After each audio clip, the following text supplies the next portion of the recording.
விஜய் பேச்ச தட்டாத டிவிகே இதயங்கள் 9 lakh பொக்கிஷத்தை கொடுத்து நெகிழ்ச்சி செயல்.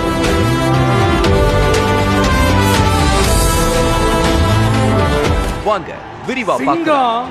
தமிழக வெற்றி கழகத்துடைய தலைவர் விஜய் அறிவுறுத்தலின்படியும் பொதுச் செயலாளர் என் ஆனந்தத்தின் ஆலோசனைப்படியும் ராசிபுரம் சட்டமன்ற தொகுதி நிர்வாகிகள் மற்றும் நாமக்கல் கிழக்கு மாவட்ட செயலாளர் ஜே செந்தில்நாதன் தலைமையில் நாமக்கல் மாவட்டம் ராசிபுரம் புதிய பஸ் நிலையம் அருகே சுமார் 9 லட்சம் மதிப்பீட்டில் ராசிபுரம் சட்டமன்ற தொகுதி முழுவதும் உள்ள பொதுமக்கள் இலவசமாக பயன்படுத்திக் கொள்ளும் வகையில் அதிநவீன ஆம்புலன்ஸ் சேவை டிவிகே தொண்டர்கள் துவக்கி வச்சிருக்காங்க. இதில் கிழக்கு மாவட்டத்தைச் சேர்ந்த கொல்லிமலை ஒன்றியம், ராசிபுரம் ஒன்றியம், திருச்செங்கோடு ஒன்றியத்தை சேர்ந்த மகளிர் அணி நிர்வாகிகளும் தொண்டர்களும் சுமார் 200க்கும் மேற்பட்டோர் கலந்து கொண்டு நிகழ்ச்சியை சிறப்பித்துள்ளனர்.